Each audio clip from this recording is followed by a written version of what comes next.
Il y a quelques jours, je suis tombée sur une interview d'Alex Honnold qui m'a vraiment intéressée sur le podcast d'Adam Grant, Rethinking.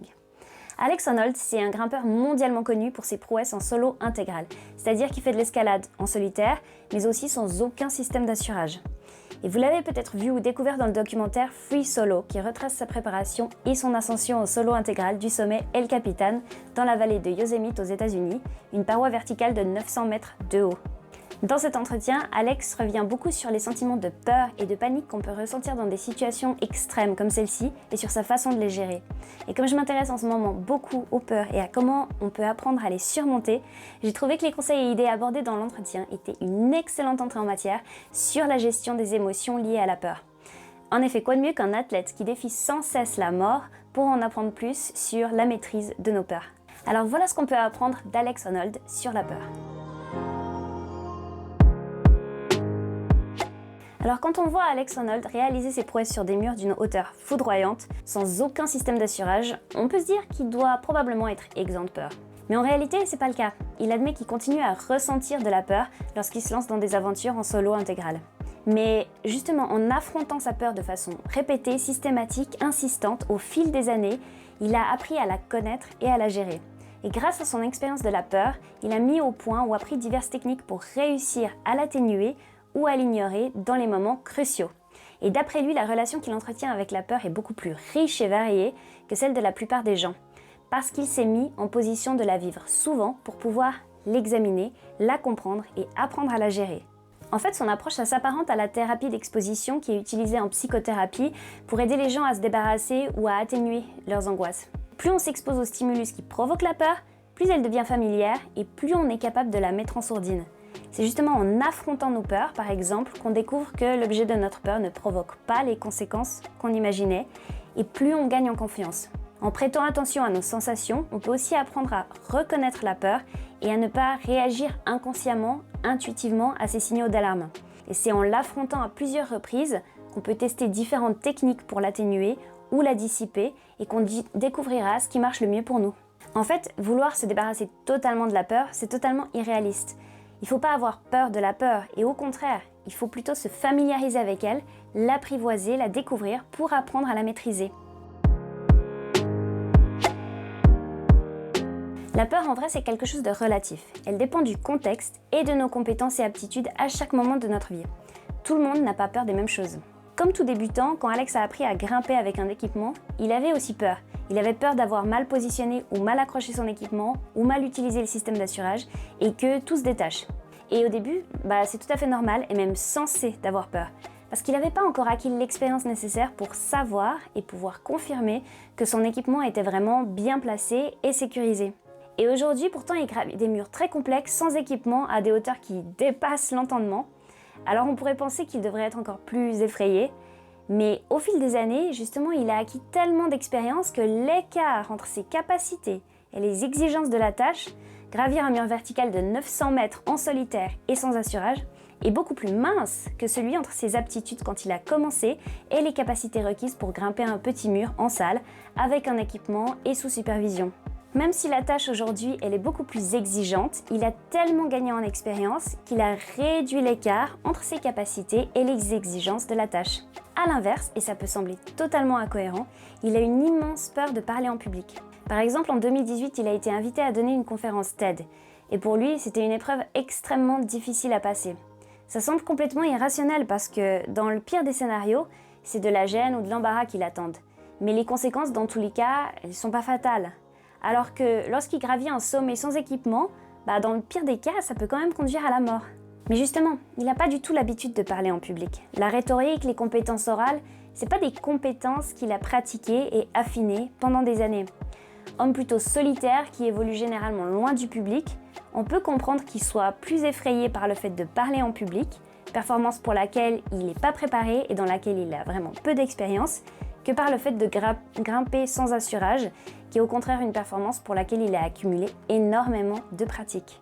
Autrement dit, les peurs qu'on a souvent sont pas proportionnelles aux conséquences qu'elles signalent, en l'occurrence la mort ou l'embarras, mais plutôt à la probabilité qu'on a d'encourir les conséquences associées. Et plus l'écart entre nos compétences et les exigences de la performance est grand, plus la peur sera prononcée. Autrement dit, parfois la peur, c'est vraiment simplement un signal de notre manque d'expérience. Et un des moyens d'atténuer nos peurs, justement, c'est de travailler à combler l'écart entre ce qui nous est demandé et nos compétences actuelles. Plus l'écart est réduit, plus la probabilité d'échouer est faible et plus la peur sera faible, peu importe les conséquences attendues. Alors si la probabilité d'échouer importe plus que la gravité des conséquences et que le meilleur moyen de réduire la probabilité de l'échec, c'est d'améliorer nos compétences, on pourrait penser qu'être un perfectionniste, affiner à outrance nos compétences, nos projets, nos idées avant de se lancer dans un projet, est une bonne idée. Mais ce que souligne Alex, c'est que très souvent, ce qu'on prend pour une probabilité d'échec est en fait une possibilité d'apprendre. Autrement dit, on interprète aussi très mal les conséquences possibles de nos actions. Souvent, ce qu'on prend pour une conséquence négative cache en réalité une conséquence positive. Par exemple, si on veut publier un livre, faire des vidéos sur YouTube, prendre des cours de danse, monter un commerce en ligne, etc., on ne peut jamais être sûr d'avoir les compétences nécessaires. On ne peut jamais être sûr que ça va marcher. Écrire un best-seller, exploser sur YouTube, intégrer une troupe de danse, créer des millions d'euros de revenus passifs, ce sont des résultats hors de notre contrôle et oui, la probabilité d'échouer est élevée. Mais on oublie les conséquences positives associées à ces activités. Dans tous les cas, si on se lance, si on tente, on va apprendre quelque chose. Et en grimpe, par exemple, l'échec fait partie intégrante de l'apprentissage. La plupart du temps, quand un grimpeur tente une nouvelle voie, il échoue de nombreuses fois avant de réussir.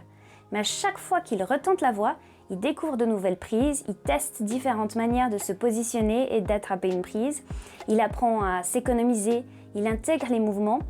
Et c'est seulement en répétant sans arrêt la même voie avec des variations mineures qu'il avancera un peu plus à chaque fois et réussira finalement à grimper la voie en entier. Et dans de nombreux cas, dans la vie, c'est seulement en essayant imparfaitement qu'on apprendra, qu'on s'améliorera, qu'on pourra ensuite retenter avec des compétences accrues.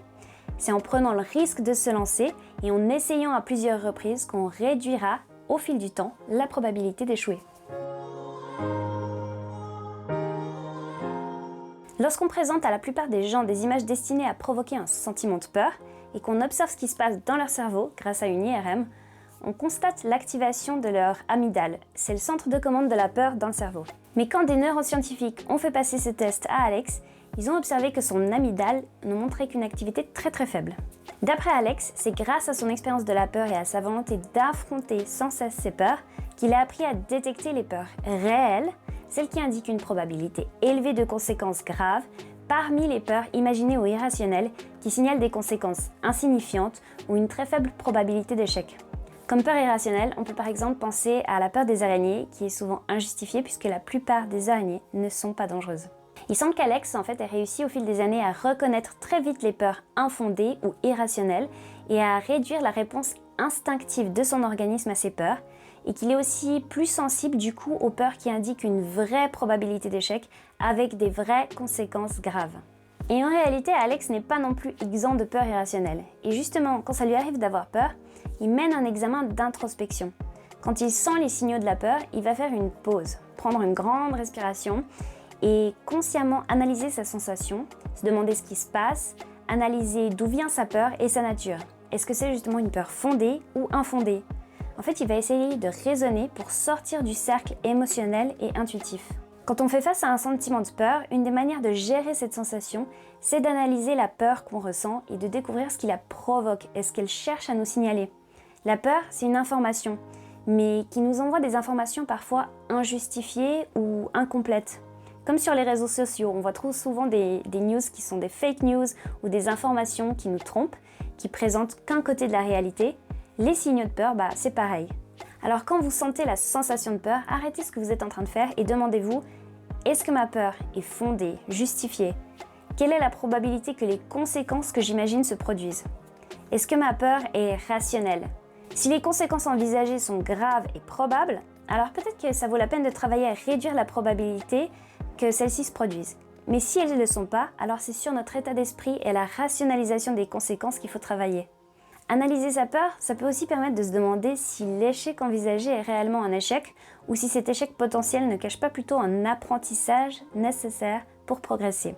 Si après ce raisonnement les conséquences se révèlent faibles, voire neutres, peut-être même positives, alors on peut se rendre compte que notre peur est injustifiée, ce qui peut nous aider à progresser et à passer outre. En analysant la peur qu'on ressent et en l'identifiant comme une peur infondée, avec des conséquences peu probables, en prenant le recul nécessaire par rapport à nos intuitions et à nos émotions pour découvrir réellement ce qu'elles signifient, on peut arriver à les encadrer, à les gérer et à les surmonter. Tu peux le faire, t'en es capable. Fais une pause, respire profondément. Calme-toi. Ça, c'est le genre de monologue qu'Alex utilise pour se calmer et surmonter la panique dans les moments où la peur le gagne. Ce qui est particulier, c'est qu'il se parle à lui-même à la deuxième personne, comme si son soi rationnel se détachait de son soi émotionnel et intuitif pour le conseiller et le guider. Et cette sorte de distanciation, c'est pas que dans sa façon de se parler à lui-même qu'elle se manifeste, mais aussi dans sa technique de visualisation.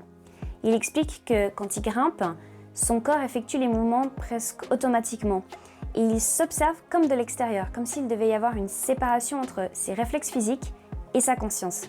En psychologie, c'est un type de distanciation qui est reconnu comme un outil pratique qui permet justement de renforcer la confiance en soi et la motivation. Parce qu'en créant ces deux entités distinctes, c'est comme si vous donniez des conseils à quelqu'un d'autre. Et lorsque vous commencez à raisonner et à donner des conseils pratiques, sensés, utiles, en fait, vous réalisez que vous savez ce que vous devez faire, ce qui renforce votre confiance dans vos capacités. Et aussi parce qu'en prenant cette distance, le discours que vous tenez semble aussi plus crédible. Si vous laissez votre moi émotionnel se dire que tout va bien se passer, vous ne le croirez pas parce que ces sensations clairement lui indiquent que ça va pas. Mais si vous séparez votre moi rationnel de votre moi émotionnel, le moi rationnel peut prendre le pas, peut donner des conseils crédibles au moi émotionnel. Pour résumer, on ne peut pas toujours se débarrasser de nos peurs, parce que c'est un réflexe instinctif. Mais on peut se familiariser avec nos peurs, apprendre à les apprivoiser, à les reconnaître et à les gérer. La peur, c'est une source d'information sur le monde qui nous entoure. Mais parfois, l'information qu'elle nous donne, elle est faussée, incomplète ou trop hâtive. Et on doit l'examiner pour découvrir ce qui se cache vraiment derrière et déterminer si la source de notre peur est fondée ou probable, comme le fait Alex Honnold. Et si vous n'avez pas encore vu le documentaire Free Solo, je vous le recommande vivement, même si l'escalade ne vous intéresse pas particulièrement. Parce qu'au-delà de la performance physique, le réalisateur a fait un magnifique travail de capture de l'état d'esprit, des pensées et de la vision d'Alex Honnold. Et ça nous permet justement de découvrir une autre perspective sur le risque, la mort, la passion, la sérénité, la maîtrise de soi, qui peut être appliquée à bien d'autres domaines de la vie. Dans les prochains mois, je vais continuer à creuser le thème de la peur et à tourner des vidéos sur les différents types de peurs et sur comment les surmonter. Alors n'hésitez pas à partager vos peurs en commentaire. Ça me fournira un peu de contenu pour la prochaine vidéo. Quelles sont vos plus grandes peurs, vos phobies? Quelles peurs vous empêchent d'avancer sur vos projets? Quelles peurs vous empêchent de faire ce que vous aimeriez faire ou d'être vous-même? Et comme toujours, si vous avez aimé ce contenu, n'oubliez pas de mettre un j'aime pour booster ma chaîne. C'est gratuit et ça me donne un peu de courage pour continuer à produire des vidéos. Et si ce n'est pas encore fait, n'oubliez pas non plus de vous abonner pour découvrir la suite de mes vidéos sur toutes sortes de thèmes, tous liés à l'exploration du potentiel humain et à la découverte de nos innombrables possibilités et ressources pour mener une vie riche et épanouissante.